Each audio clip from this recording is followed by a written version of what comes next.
Mga kwento ni Fermo.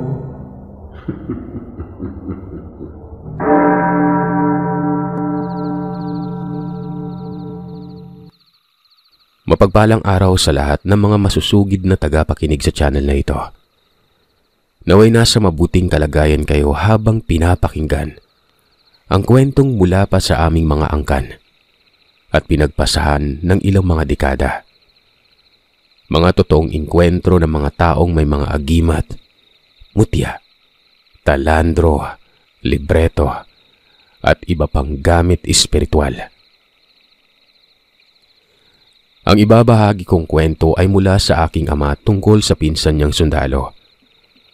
Natawagin na lamang nating Tio Maximo. Si Tio Maximo ay ang pangatlo sa 7 magkakapatid sa side ng nanay ko. Hindi naman ganun ka malayo ang agwat ng edad namin dahil ito ang bunso sa pinakabunsong pinsan ng aking ama. Dahil nasa edad 14 o 15 taong gulang pa lamang ako noon. At ang Tio Maximo naman ay halos kaedaran ng aking kapatid na panganay.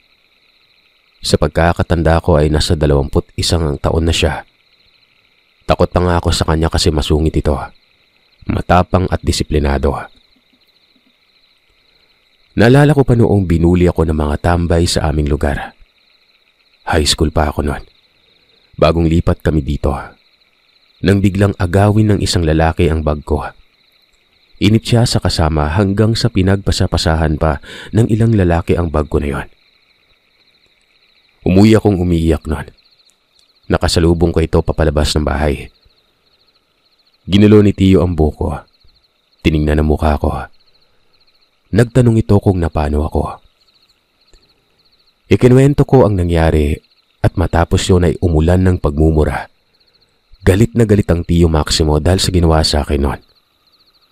Kakagraduate pa lamang niya sa pagkasundalo at hindi pa nadidestino kaya sa amin muna siya tumutuloy sa Santa Mesa.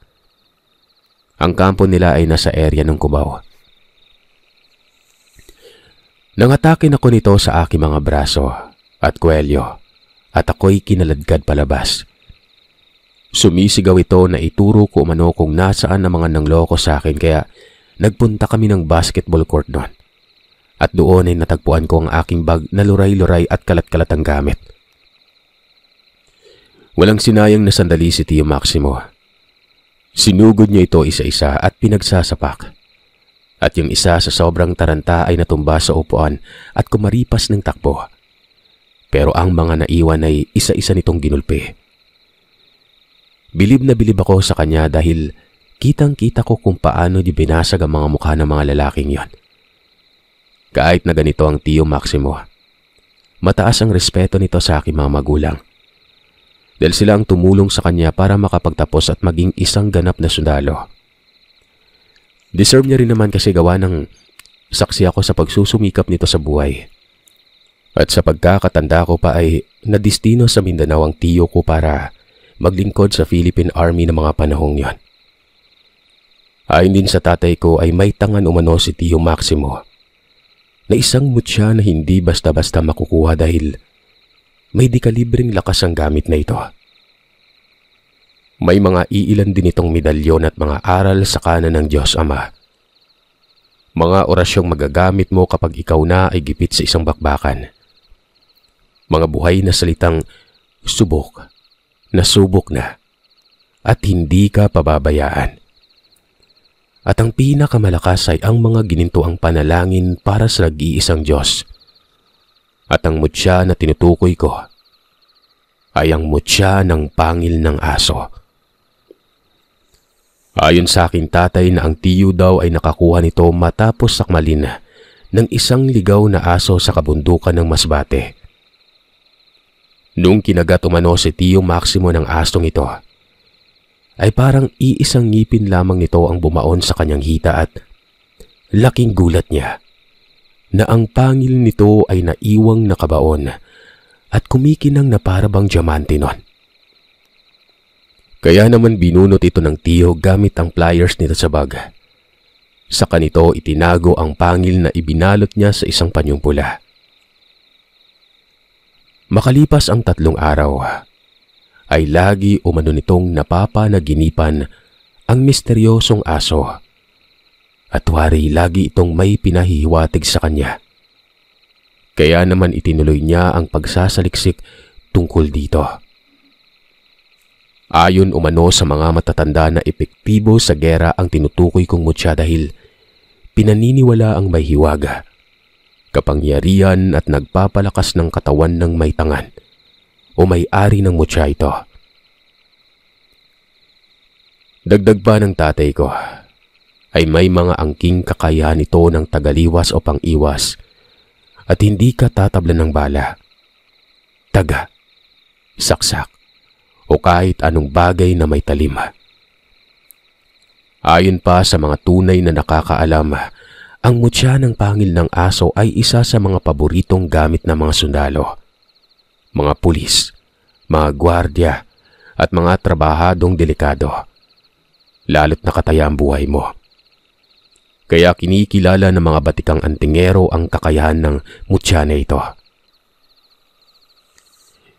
Isa sa pinaka-nakakatakot umano na engkwentro ni Tio Maximo ay nang maatasan silang tugisin ng isang kilalang grupo ng naghasik ng kaguluhan sa lugar. Hindi ko na lamang babanggitin yung lugar na yon. 15 umano sila sa grupo kasama ang kanilang opisyal na inatasan ng nakakataas dahil may report silang natanggap na nagpapalaki umano sila sa grupo at kung hindi ka kaanib sa kanila, papatayin ka nila sa harap ng pamilya mo. Ultimong bata na may edad 2 taong gulang pataas ay kinukuha na nila. Ginagawang kaanib na sasanayin. Huhubugin at papasukan ang mga isip ng mga maling ideolohiya para maging gaya nila na tumutuligsa sa gobyerno. Umaga yun ang nagsimula ang operasyon nila para suyurin ang dinaanan ng sinasabing grupo.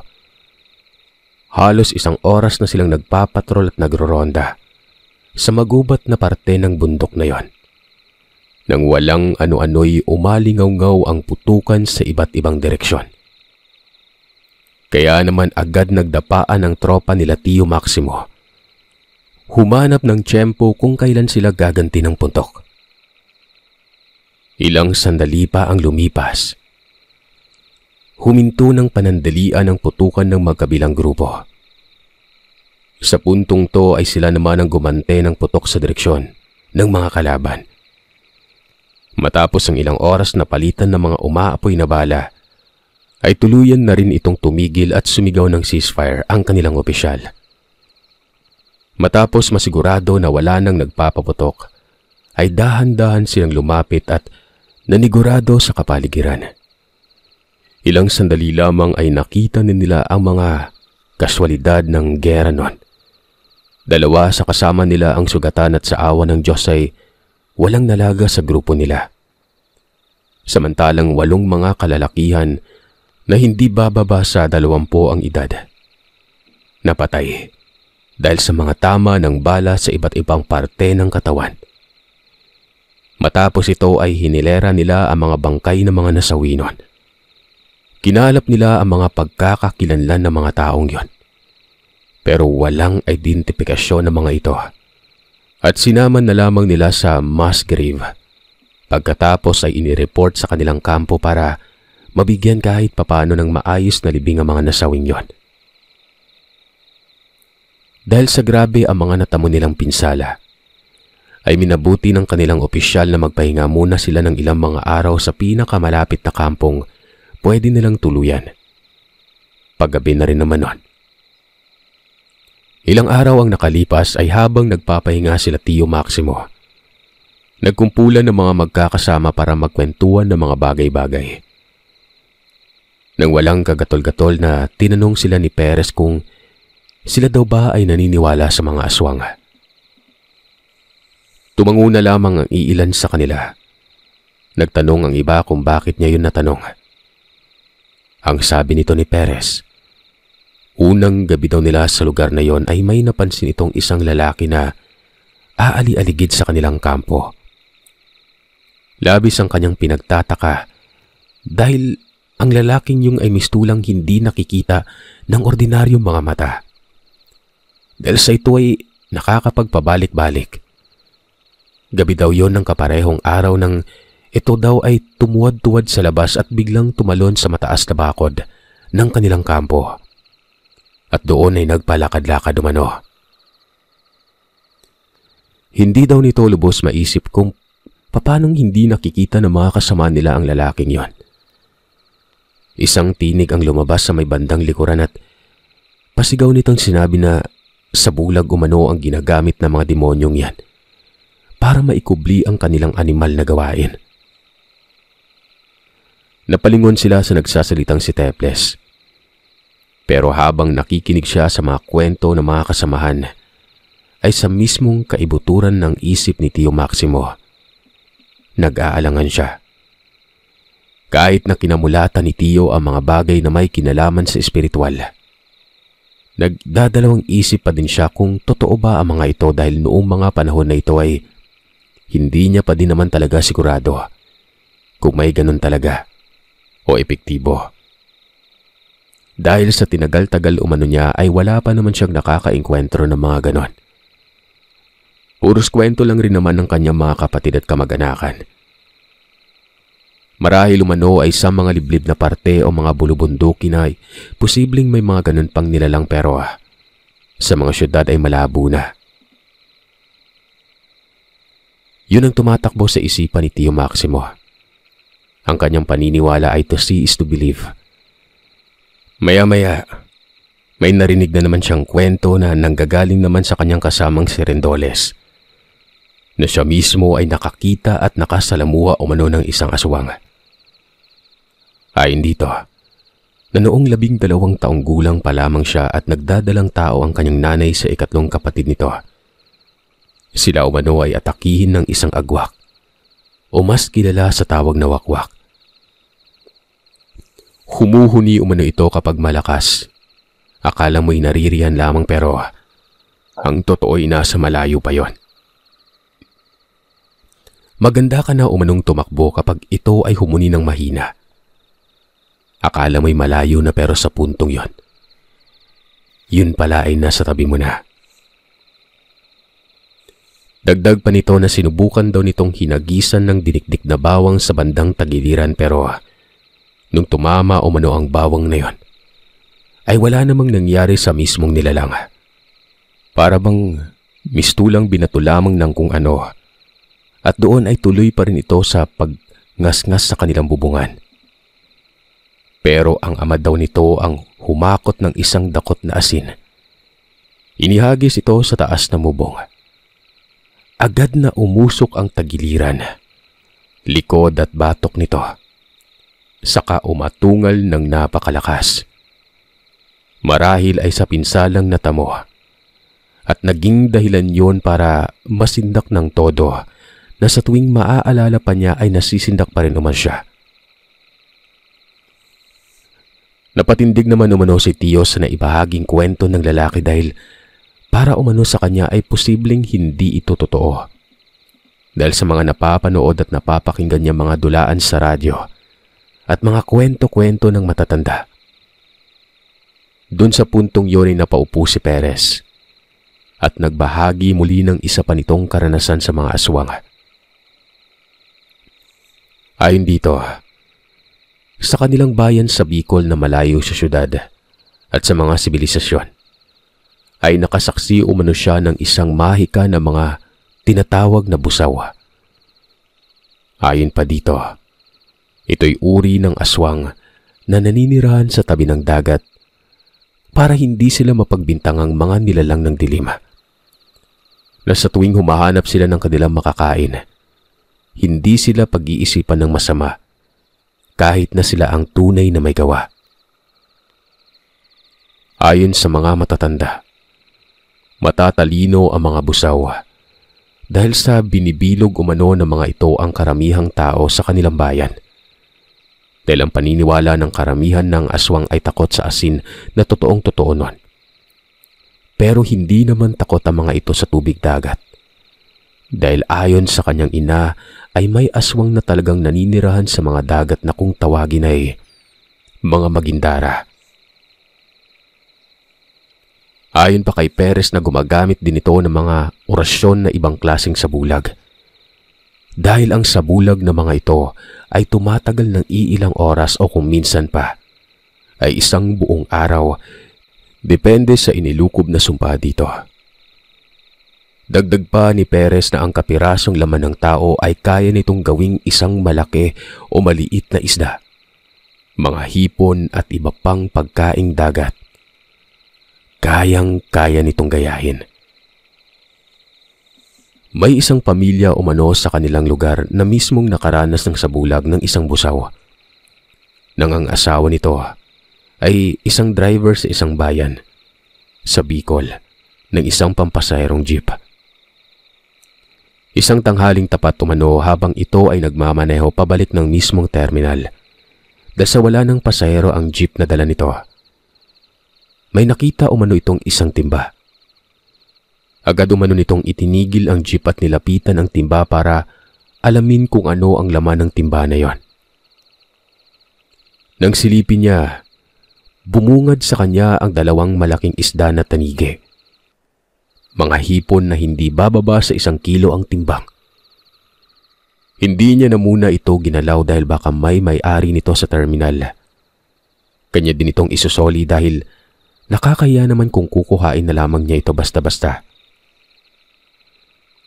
Pagdating nito sa terminal ay kinausap nito ang bisor upang ipaalam ang nangyari. At pumayag naman ito na iuwi na lamang ng lalaki ang timba na puno ng mga isda. Tuwang-tuwa naman ang lalaki dahil may maiuuwi itong pasalubong sa mga magulang nito at mga kapatid nun. Habang naglalakad na umano itong lalaki, nagtataka ito kung bakit kahit puno ng mga isda ang timba ay napakagaan pa din. Kahit na tinitingnan niya itong may 2 malaking isda at iba pang mga lamang dagat. Pero kahit ganun pa man, ipinagsawalang bahala na lamang niya ito at agad-agad ay dumiretso na pauwi nun. Nang dumating ito sa kanilang bahay, nagmano ito sa kanyang mga magulang. Inabot ang mga dalahin nitong timba. Natuwa naman ang nanay niya dahil may maiulam na sila hanggang sa kinabukasan. Habang nililinisan niya ang mga isda, ay labis itong nagtaka kung bakit wala ng mga hasang ang mga ito. Kaya tinawag ni Alfredo ang kanyang kapatid na panganay.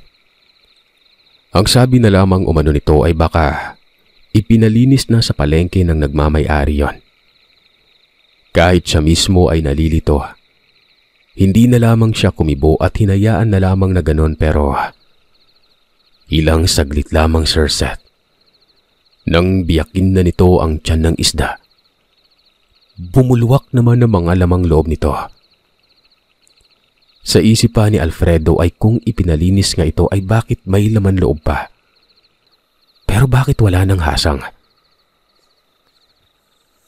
Muli, iwinaglit na lamang daw muli ito at inuna ng lutuin ang mga hipon. Pagkatapos lutuin ay itinabi niya ang mga malalaking isda para hindi masira at may ulam kinabukasan. Pagsapit ng bandang 6:00 ay dumating ang ate nito at gutom na naghanap ng pagkain. Ikinuwento ni Alfredo ang naiuwing timba na punong-puno ng mga lamang dagat. Ilang saglit pa ay kumain na sila. At labis silang nagulat. Sabay-sabay silang sumuka dahil sa pandidiri nun. Ang mga hipon kanina naging mga maliliit na daliri nun na para bang pagmamay-ari ng isang bata. Ang maliit na isda naman ay naging piraso ng mga laman ng kung ano. Napamura naman ng ama at ang kanyang ina, habang kinuha ng nanay ang naitabing 2 tangige ng ito ay maging dibdib at tiyan naman na hindi mo maikakailang pagmamay-ari ng isang tao nun. Agad silang tinanong ng ama nito kung ang isda ba ay walang hasang at umuo naman ang nanay nito. Doon nagsabi ang tatay nila na ang baldeng umano nun ay maaaring pagmamay-ari o gawa ng isang busaw. Wala naman umanong masamang epekto kung makakakain ng mga yon. Hindi ka naman mahahawa ng mga nilalang pero syempre nakakadiri, di ba? Sino ba namang gustong kumain ng tao na matino? Halos magsisuka naman ang mga nakakwentuhan ng tiyo na ultimo sila ay diring-diri sa mga narinig noon. Dahil sa kanilang pagkakwentuhan ay hindi nila napansin na gabi na. Pagkatapos ay nagsipagtulugan na ang mga kasama nito. Ilang sandali pa lamang ang lumilipas.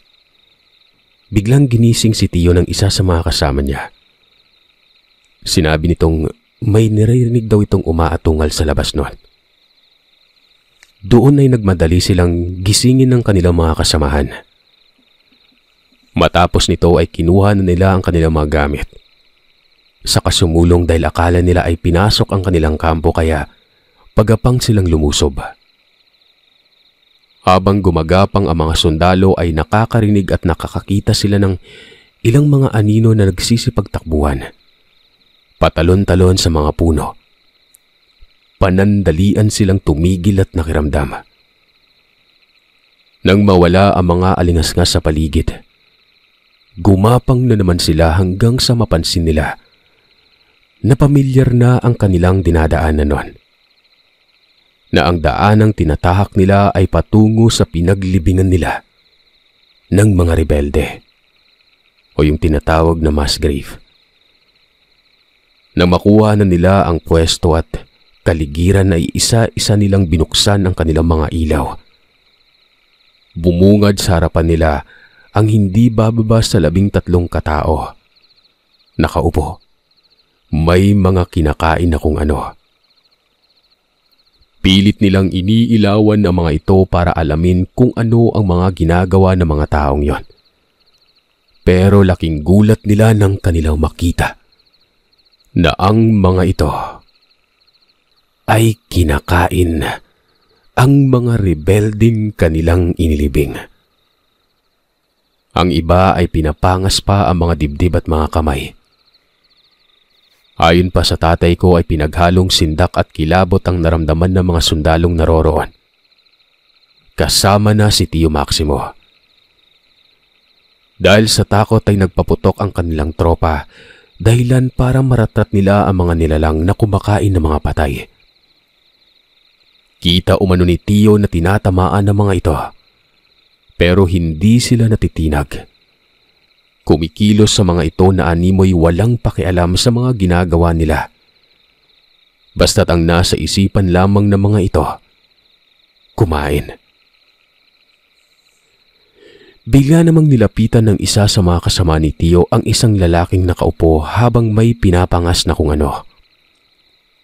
Paghawak nito sa balikat ng lalaki ay bigla itong umangil dahil sa pagkakaistorbo. Sa gulat niya ay pinaputukan niya ulit ito ng ilan pang mga ulit nun. Tinamaan umano ang nilalang kung saan-saan pero lahat ng balang kanilang pinakawalan ay natagos lamang sa mga katawan ng mga nilalang na yon. Walang mga dugo. Mistulang mga kahoy daw sa tigas at kunat ang mga balat nila. Ang isang kasama nila ay hinatak ang dalang granada. Ipinukol sa lokasyon ng mga nilalang. Pero parang mas mali pa ata ang ginawa ng sundalong yon. Dahil nang sumabog ang granada ay nagsitumba ang nilalang. Mabilis nagsipulasan para atakihin sila. Sumigaw ang isang kasama nila na sundalo at sinabing naririyan na umano ang tinatawag na balbal. Lalong nakadagdag sa takot tsaka ng mga kasama ni Tio matapos marinig yon at kanya-kanya na silang takbo pabalik ng kampo. Lunok lamang ng lunok si Tio Maximo ng laway dahil sa takot.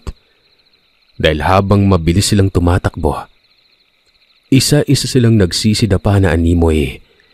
May mga humahatak sa ilalim ng mga ito.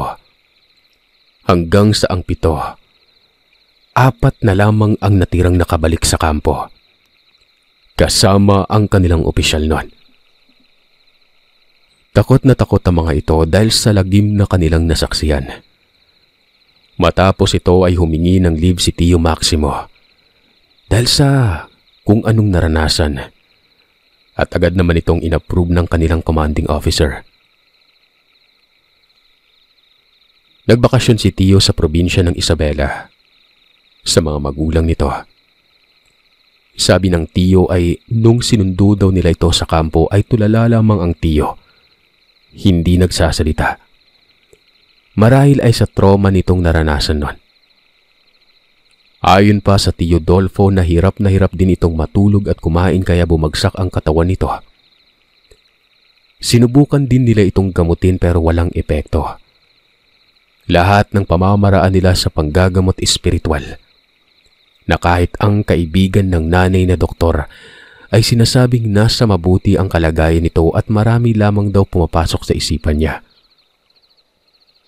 Hanggang sa isang araw, nang lalabhan na ng kanilang nanay ang mga gamit ng Tio, ay may nakapa itong isang matigas na bagay at agad niyang dinukot. Pagkapa ng nanay nila, napaso ito dahil sa isang maliit na panyo na mistulang natutupok umano ng apoy pero hindi lumiliyab.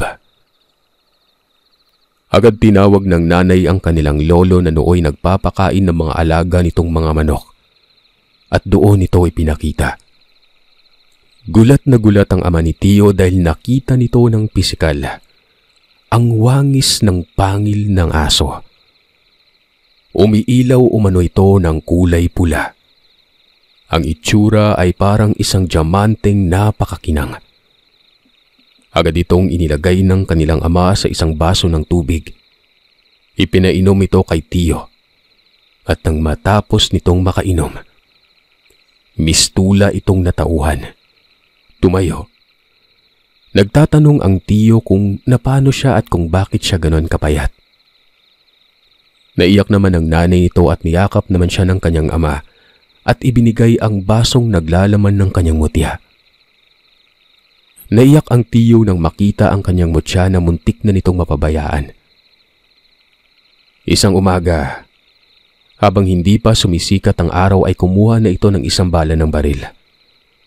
Tinanggal nito ang mismong tingga at mga lamang pulbura. Matapos ito ay doon niya inilagay ang pangil. Pinitpit ang ibabaw ng bala para maselyuhan at inilagay sa isang stainless ang kwintas. Sa kanya ito isinabit sa kanyang leeg.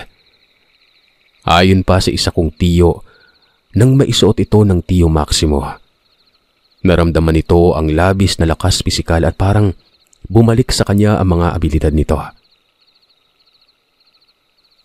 Isang araw, habang naglalakad ang Tio at ang dalawang kasama nito pauwi galing sa isang kasiyahan sa kabilang bayan, ay may namataan silang isang figura ng tao na kanilang masasalubong.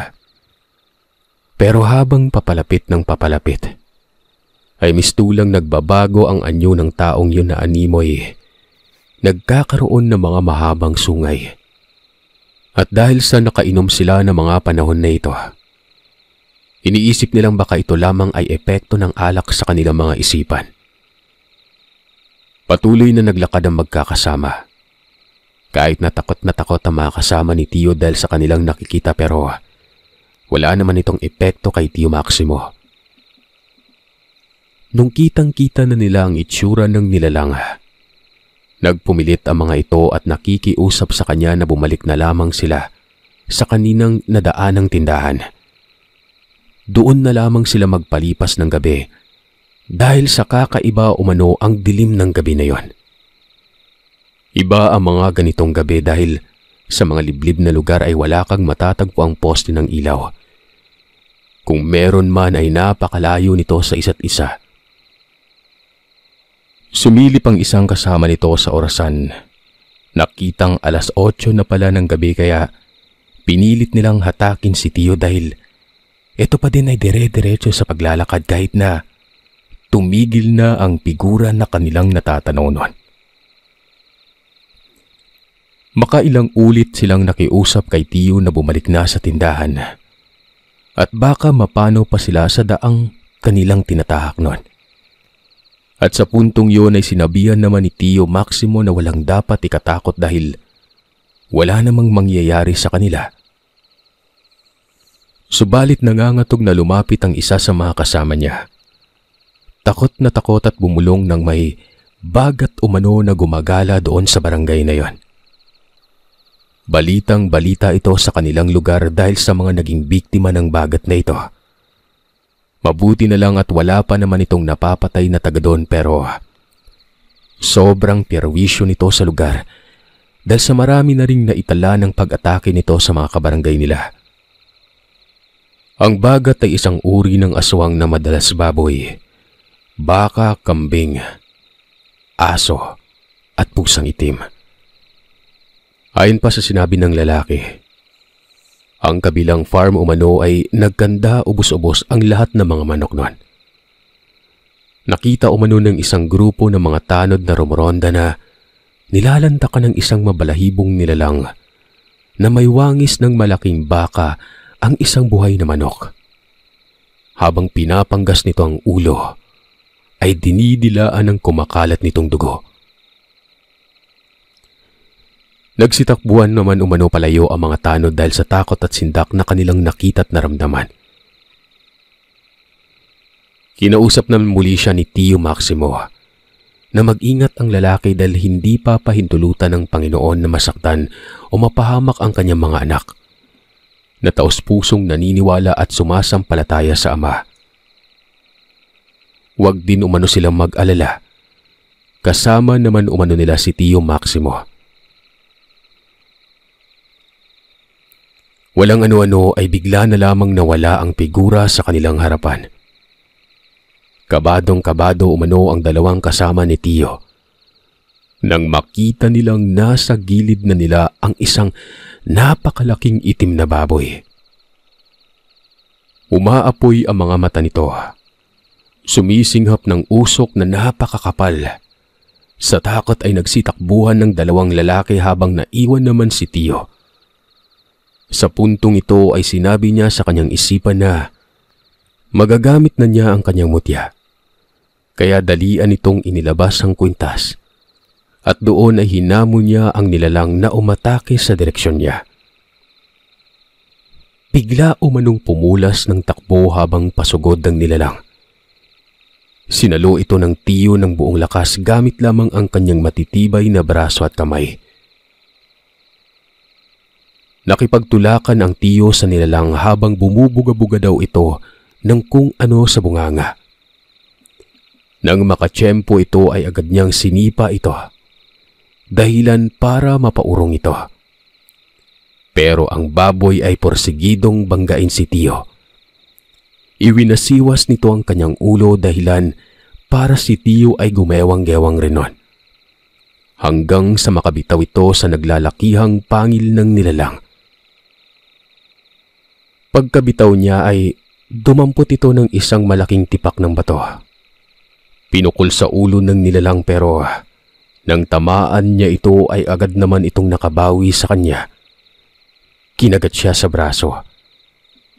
Habang kagat-kagat ng nilalang ang braso ng Tio ay sinasapak niya umano ito sa mukha. Tinutusok ang mata para mabitawan siya hanggang sa tuluyan na nga siyang natangay nito. Ilang metro din itong nakalagkad pero nakaganti naman ang Tio ng isang atake ng kapitan nito ang bunganga ng nilalang. Buong lakas nitong pinilit na wasakin ang panga ng bagat na aswang. Ilang ulit niya itong sinubukan at ilang saglit pa. Bigla na lamang tumumba ang nilalang na yon. Sa kasamaang palad, nadaganan si Tio. Nang muli niyang sipatin ng nilalang ay wala na itong buhay. Matapos niyang maitulak ito, inayos niya ang kanyang butas-butas na pantalon. Wasak-wasak na damit, habang pailing-iling at natatawa na kung bakit siya iniwan ng mga kasama. Ilang araw pa ang nagdaan bago matapos ang leave ni Tio Maximo. Kinausap ito ng kanyang kuya upang sunduin ang anak ng kapitbahay nila sa bayan gamit ang sasakyan ng mga ito. Pumayag naman ang tiyo dahil wala din naman siyang mapaglilibangan sa kanilang lugar. Habang bumabiyahe si Tio Maximo at si Pilo, yung kapatid ng susunduin nila sa bayan. Ayon dito kay Pilo, ang susunduin umano nila na kapatid niya ay isang Katolikong pari. Humiling ito ng bakasyon sa Cora Paroko ng isang malayong bayan na agad din namang pinagbigyan. Nung nasa daan na nga sila ay nakalimutan ni Pilo na ilagay ang ibang gamit ng kapatid nito, pati na ang abitong gagamitin sa simbahan sa bayan. Dahil ayon dito ay gusto daw nitong magmisa muna sa bayan bago umuwi sa kanilang bahay. Nakalimutan umano nito na ikarga ang ilang gamit kasama na ang abito kaya nagmadali silang bumalik ulit sa lugar kung saan nakalaban ni Tio ang aswang na bagat. Habang inaantay niya si Pilo sa labas ng tarangkahan, ay may nakita itong isang matandang babae na paikot-ikot sa lugar na animoy may hinahanap na kung ano. Makailang ulit itong nagbabalik-balik sa kanya. Nalabis nitong ikinairita. Kaya bumaba siya sa sasakyan at kinausap ang matandang yon. Halos masuka si Tio nang magsimulang magsalita ang matandang babae. Dahil sa sobrang baho umano ng amoy ng hininga niya. Parang nabubulok na kung ano. Tinanong ito ni Tio kung ano ang pakay at ginagawa nito sa lugar na yon pero walang naisagot ang matanda. Nagsimulang magsalita ng hindi niya maintindihang lengguwahe. Dahil dito ay naalerto si Tio pero hindi nito pinahalata sa kaharap nitong matanda nun. Unti-unti na nitong kinarga ang bakod at poder para kung sakaling siya ay atakihin gamit ang tigalpo, ay mupoprotektahan niyang kanyang sarili. Pero labis nitong ikinatakot ang ngiting pinakawalan ng matanda. Bumulong ito nang hindi na daw kailangan ni Tio ng pangdepensa. Hindi umano ito uubra sa kanya nun. Doon sa puntong yun ay nalaman ni Tio na kalaban ang matandang babae. Hindi ito gagawa ng mabuti. Natigil lamang ang komprontasyon na yon nang biglang sumigaw si Pilo sa kanya para humingi ng tulong dahil sa mga gamit ng kapatid nun. Paglingon ni Tio ay bigla na lamang nawala ang matandang kaharap nito. Napasabi na lamang ito ng, "Diyos ko, tulungan niyo po ulit ako." Umakyat ito para abutin ang mga gamit kay Pilo. Ilang oras ang lumipas habang inaantay nila ang kapatid ni Mang Pilo na si Father Raquel. Inabutan sila ng gabi sa pag-aantay nun dahil marami pa itong inasikaso sa bayan. Bukod pa dito ay nagmimisa pa ito ng ilang ulit nun. Habang nasa sasakyan sila at naghihintay ay inabot na ni Pilo ang bayad para sa serbisyo ni Tio. Malugod naman niyang tinanggap ito at ipinasok na sa kanyang bulsa para may abot sa kanyang nanay pag-uwi nito. Doon naman ay nagsimulang magtanong si Pilo tungkol sa buhay ni Tio. Malugod naman itong nagkwento kung ano ang kanyang propesyon at mga iba pang bagay. Naitanong din naman ni Pilo kay Tio kung naniniwala ba ito sa mga nilalang na hindi kapani-paniwala. Doon sa puntong yon, naging seryoso na ang kanilang usapan. Dito ay nagsimula ng magkwento si Mang Pilo sa kanya tungkol sa isang kakaibang bisita na laging nagpupunta sa paligid ng kanilang bahay. Agad namang pumasok sa isip ni Tio yung matandang babaeng nakasalamuhan niya. Malaki ang hinala ni Tio na isang aswang yon.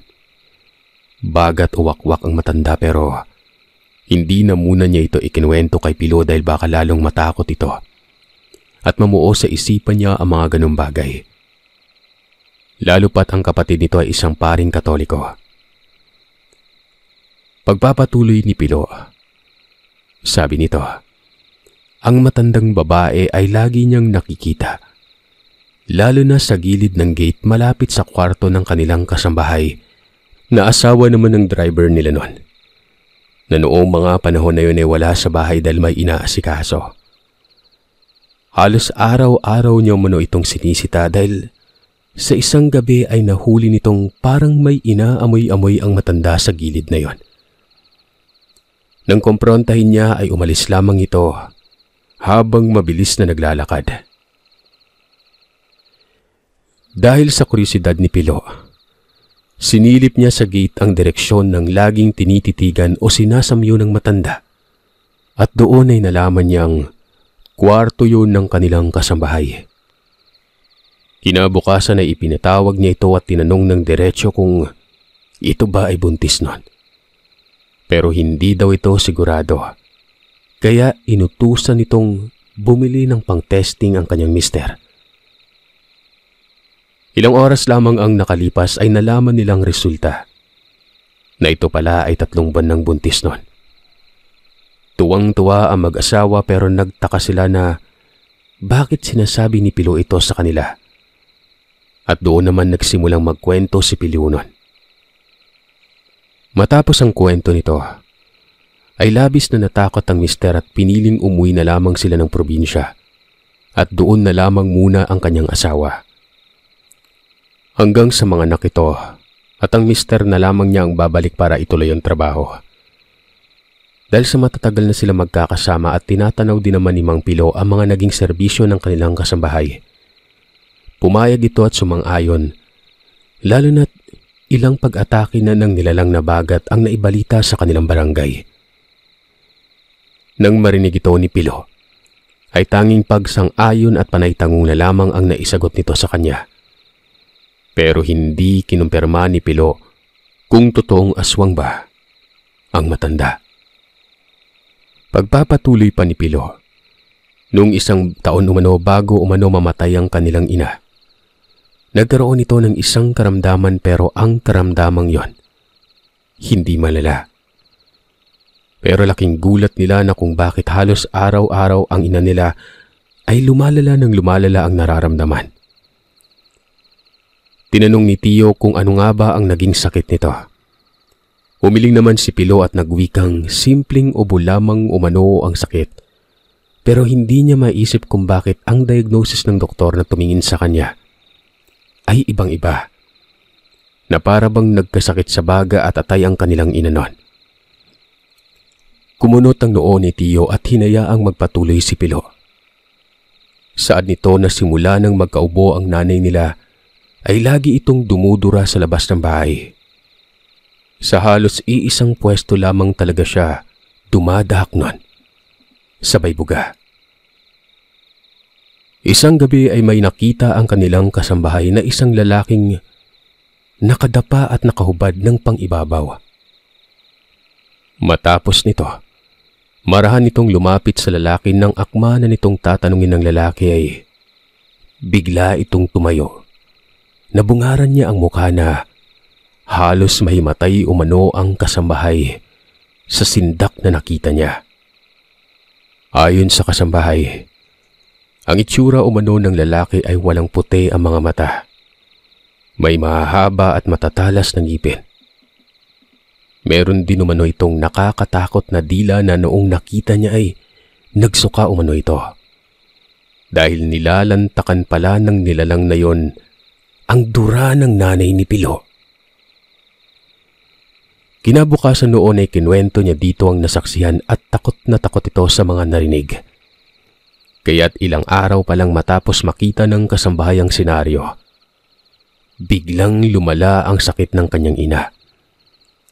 Ang dating ubo ay naging sakit sa baga at halos 2 linggo lamang ay nakaratay na ang ginang at mukhang hindi na ito tatagal.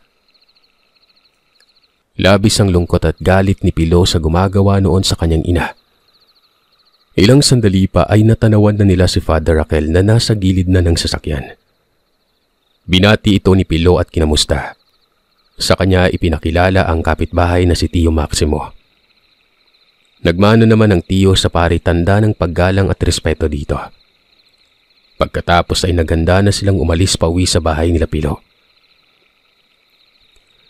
Dahil sa ginabi na sila sa pag-uwi ay sinabihan si Tio ni Pilo na doon na lamang sa bahay nila matulog. Gawa ng wala nga ang kanilang driver. At kung may pupuntan sila ay kung pwede siya na lamang ang magmaneho. Agad namang pumayag si Tio. Dahil dagdag kita na naman yan sa kanya. Nang dumating na sila sa malaking bahay nila Pilo ay sinalubong sila ng kanilang mga kamag-anak at ibang malalapit na kaibigan para i-welcome si Father Raquel. Doon ay nagkaroon ng salo-salo. Makalipas ang ilang oras ay iilan-ilan na lamang silang natira at naisipan ni Father Raquel na magkantahan sila. Sa kanito inilabas ang kanyang gitara. At dahil likas na magaling magitara si Tio Maximo ay nag-ali ito ng ilang mga kanta ng simbahan at mga kantang Tagalog para sa bisitang pare at sa mga taong naroroon pa. Lumipas ang ilang oras habang masayang nagkakantaan at nakikwentuhan ng mga tao sa bahay nila Pilo. May biglang kumatok sa kanilang pinto nang may pagmamadali nun. Na halos walang tigil ito sa pagkalabog at pagtawag ng tao po. Agad naman itong dinaluhan ng isang kasambahay nila. Nang mabungaran ay ang kaninang bisita nila ay sigaw ng sigaw na may nakita daw siyang malaking baboy na umuusok ang ilong. Nagbabaga mga mata. Nung marinig ito ng karamihan ay natigil ang masayang salo-salo. Napalitan ng takot at pangamba. Agad namang naalala ni Tio ang nakaharap nitong aswang na bagat. At halos parehong-pareho ang deskripsyon ng nakakita. Sa isip-isip niya ay patay na dapat ang nilalang na yon dahil sa kanyang ginawang pagwasak sa panga nito. Pero ayon sa nakakita ay mukhang ayos na ayos ito at handa na namang mambiktima nun. Pagpapatuloy pa ng humahangos na lalaki na nagbabadya daw itong umatake sa kanya. Laking pasasalamat na lamang niya na may dala siyang itak at nakasugpit sa tagaliran. At ito ang kanyang iwinasiwas para madepensa ng sarili sa nilalang na yon. Nagtatakbo siya pagkatapos doon.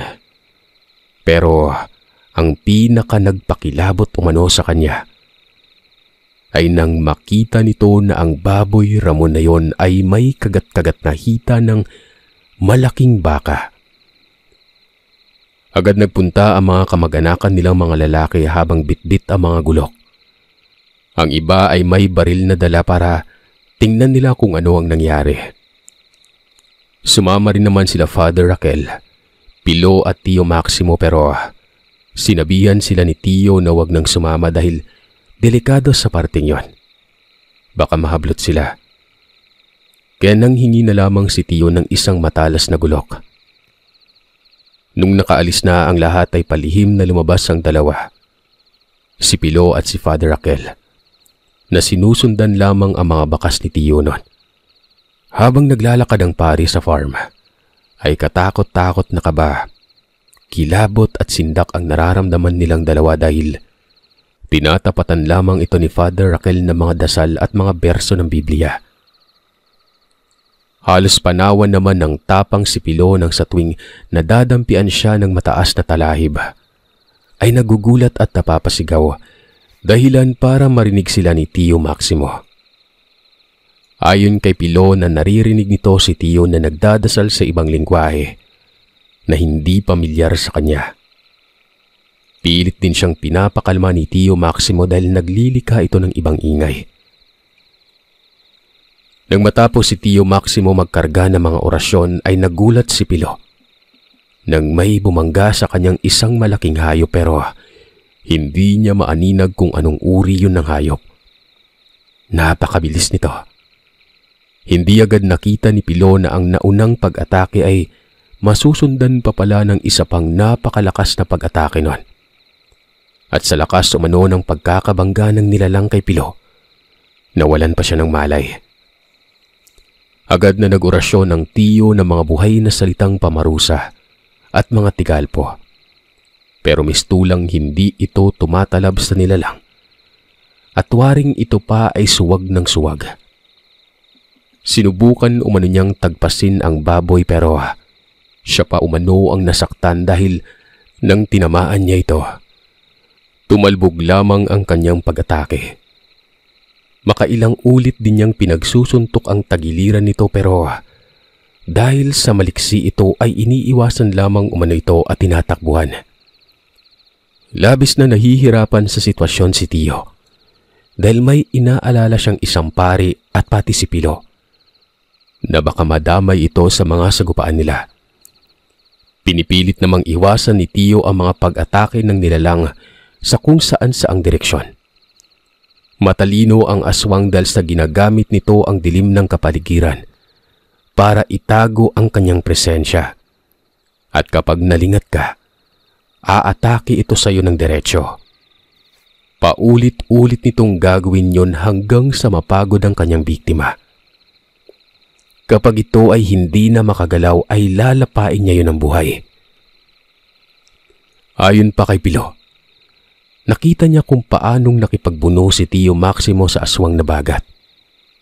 Dahil nang magkamalay umano siya ay napakalinaw sa mata niya na umiilaw ang kwintas na suot-suot ni Tio Maximo nun habang nakikipagbuno sa aswang. Gulat na gulat umano siya nang iangat ni Tio Maximo ang nilalang na bagat. Buong lakas niya itong hinagis sa humigit kumulang na 7 hanggang 8 talampakan. Nagpagulong-gulong pa umano ang nilalang bago makatayo ng paika-ika dahil sa natamo nitong pinsala. Labis nitong nahirapang gumalaw at bumagal na rin ang pag-atake nito kaya nagagawa na ni Tiyong mailagan ang mga pagsugod nito at nababasa niya rin ang mga susunod na kinikilos ng nilalang na yon. Nang makabuelo ang aswang ay sinuwag naman daw nito si Tio pero binulaga niya ito ng isang umaatikabong suntok sa pagitan ng mga mata, dahilan para ito ay matumba. Labis-labis ang pagkabilib ni Tio sa nilalang na bagat. Dahil sa dami ng mga natamo nitong pinsala, ay nagagawa pa nitong umatake at sumalo na rin ng ilang sipa nun. Kagat at pagbalya bago niya masaktan ng nilalang. Yumayanig at humahampas ang hangin na animoy sa tuwing umaatake ito. Halos magkanda tumba sina Pilo at Father Raquel dahil sa mga maliliit na pagyanig. Kaya minabuti ng mga ito na magkubli sa mga talahiban para hindi sila mapansin ng nilalang ng dilim.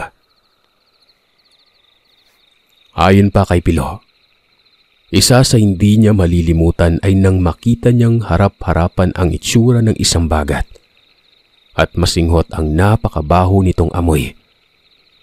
Dahil dito'y muntik na naman daw siyang himatayin nang makita na hindi lamang pala isa ang bagat.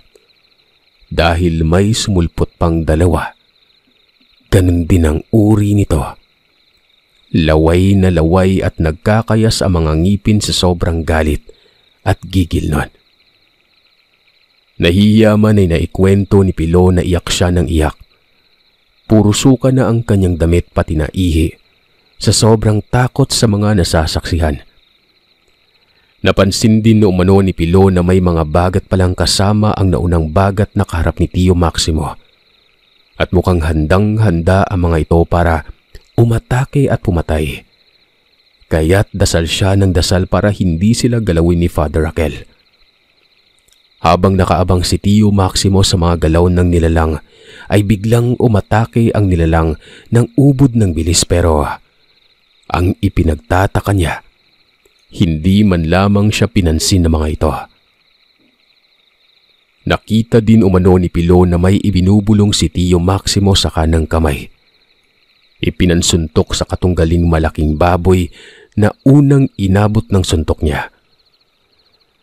Nagulat din daw siya dahil nang tamaan ito ay rinig na rinig niya at ramdam niya ang lakas ng binitawan ni Tio noon. Halos umuga umano ang kapaligiran sa mga nagiging palitan nila na pag-atake pero nakatsamba si Tio Maximo. Tinamaan niya ito sa baba. Dahilan para manigas ang nilalang at bumagsak ang bagat na yun sa putikan. Hindi na rin ito gumalaw at tuluyan ng binawian umano ng buhay. Nang mangyari yon, ay nakita ng mga kasama nitong bagat ang pagkamatay ng isa sa malalakas nilang kasama. At doon sa puntong yon ay nagtatatakbo ang nakaabang na mga bagat dahil tila ba nakaramdam sila ng takot. Alam nila sa sariling hindi sila uubra kay Tio Maximo.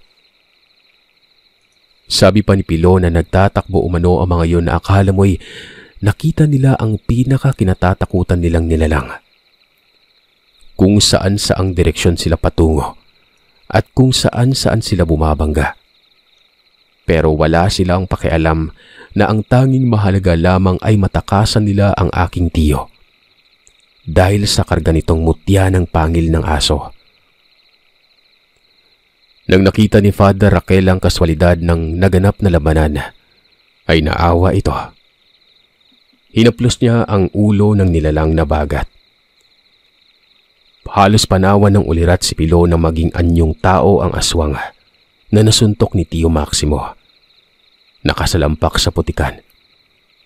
Lalo pang nagulat si Pilo dahil nang makilala niya ito, lumipat siya sa tiyo at sinabing, yun ang matandang nakita niyang sinasamyo ang kasambahay nilang buntis.